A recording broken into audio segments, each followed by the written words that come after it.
Sasha, good seeing you again today. Likewise, Bill. How you doing? Doing well. We met briefly yesterday, and you had quite a bit of chaos going on with your motorcycle rodeo out at Camp Zero. We'll show you guys that part of the interview right now. How's it going, everybody? My name is Hillbill, and with me is Sasha of Sasha Cycle. Today, he's putting on the Sasha Cycle Rodeo, the motorcycle rodeo, here at Camp Zero.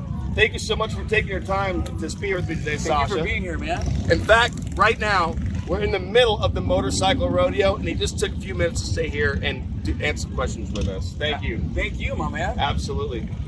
So, since this is pretty quick, I don't have like any in-depth questions to ask you. So, how did you get involved in the motorcycle scene? What was your first motorcycle memory?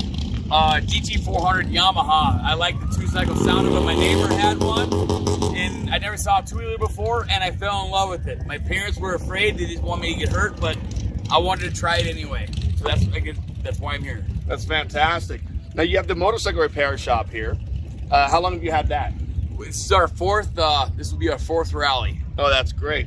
And then you guys have done events here with the Camp Zero before? Yep, this is our fourth anniversary with the Sturgis Buffalo Chip Camp Zero for Sasha Cycle's rodeo games. Everything has been going absolutely wild out here. Do you come up with all the games out here, like the barrel race and the pushing the beer keg? Is that all your ideas? It's a collaborative effort with Damon Woodruff, my wife Lindsay Haletta, and myself. Yes. Cool.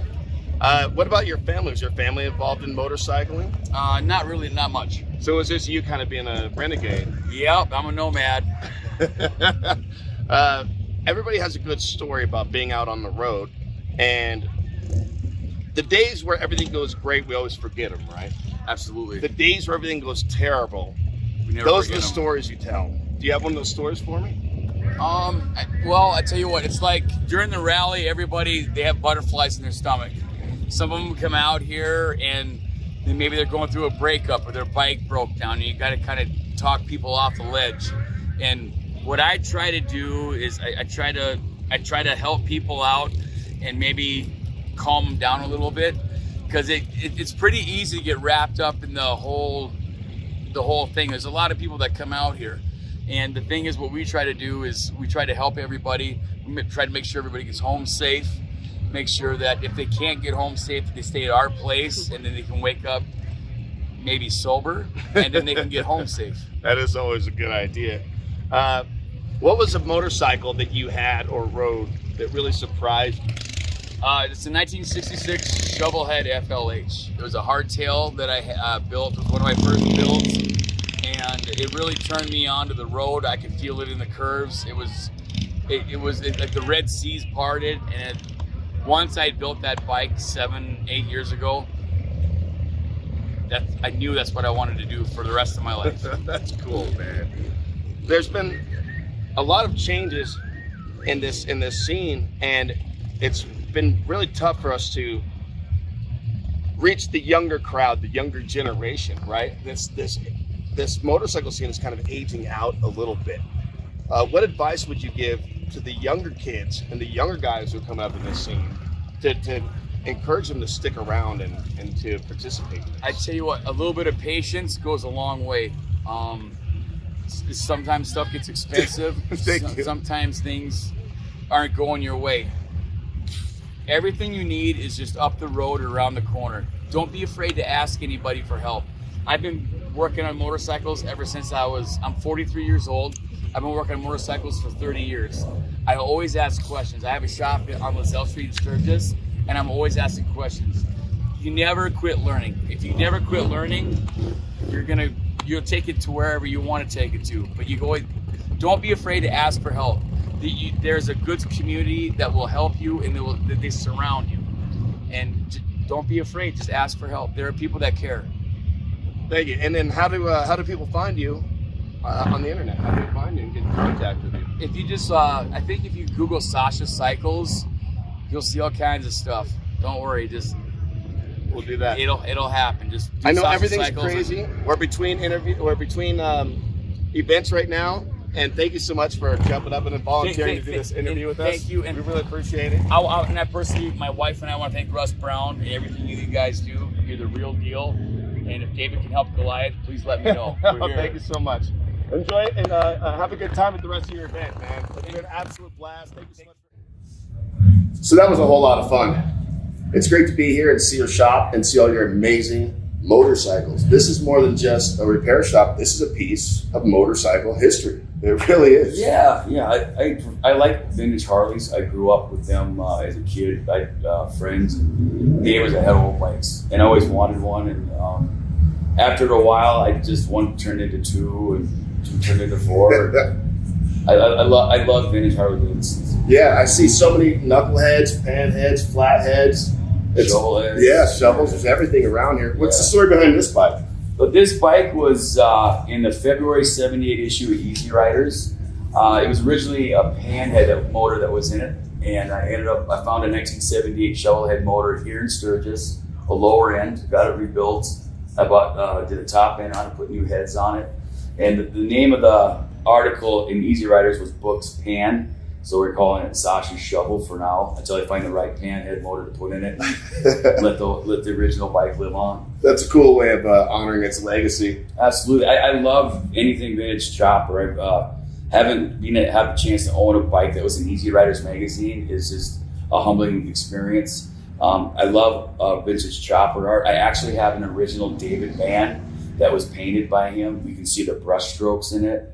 And I'll have to show that to you guys. I would love to see that. Yeah, it's documented. The guy that David Mann made it for, there's a photograph of them together, and there's a little note that he said about saving his life. He said, "Thanks for not killing me," because they were on a ride with Dave Mann, and Dave Mann had a blowout on his tire, and the guy's name is Don Portwood. He's since passed, from Kansas City.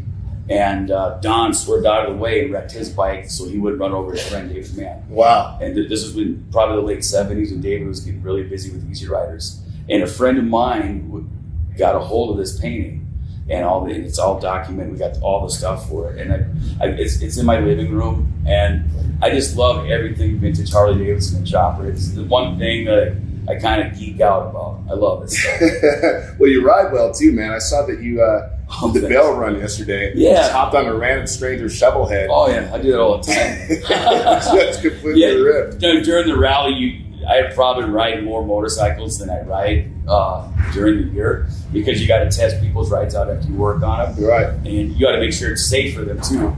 So you got to be the guinea pig. And especially when you're building choppers and doing shakedown runs on a frame that you don't know if it's ever moved or has been running for a while, and you get the engine and tranny, there's a little risk involved. And you just got to be willing to take that risk sometimes, because you need to stand by your word, and it's your reputation more than anything. And I find the more I get involved in the motorcycle industry and in the world, and I've been doing bikes, I've been riding on bikes for almost 40 years since I was a little kid. But your word is about the only thing you have. And bad news can travel fast if you're not a person of your word. And a good word goes a lot farther than the opposite. Yeah, it sure does. You do work on newer bikes too here? Is it Absolutely, yeah, because with the amount of traffic and the people that come here, you've got to be diversified. You got to know, there's a lot of thinking on your feet. There's a lot of troubleshooting. There'd be thousands of bikes. I've been on my back working on people's stuff. In the middle of the rally, there's thousands of bikes going by, and with the sound of the bikes, like your equilibrium can be, it affects you, and you got to have a real steady hand to work on stuff when there's thousands of people going by. Yeah. And my first year, I was green as a blade of grass, but this is our fourth rally now, so I've learned a few tricks, and it takes time, but you adapt. I'm a chameleon. You adapt to your environment. It's sink or swim. Yeah, that seems to be the case. Well, we're going to bounce around here and take a look at your shop, film a little bit of stuff around here. Right on. And I know that you just closed the door as far as again, like it's doing any kind of interview during Sturgis is always going to be. It's hard, yeah. Yeah. There's like 20 people standing out front right now, so we had to close off. So thank you again. Oh, Bill, sorry to keep it so short. Oh, no hopefully worries. next time we can do a little bit more full-length thing. Absolutely, and I look forward to seeing you hopefully next rally, or hopefully sooner before that. Yeah, absolutely. It's been an absolute pleasure. You're a true gentleman, and thank you for keeping all of this history here. This is it's a living museum in a sense. That's kind of what I see when I look around this shop. It's really something special. Yeah, I'm just a grain of sand. We only get to play with these machines for a little while in our caretaker zone. We don't get to take any of this stuff with us. Yeah. So the best thing to do is try to share it with everybody and just enjoy the love and the new experience to meeting people. That's a fantastic philosophy and outlook. Until next time, Sasha. Thank you, Bill. Absolutely.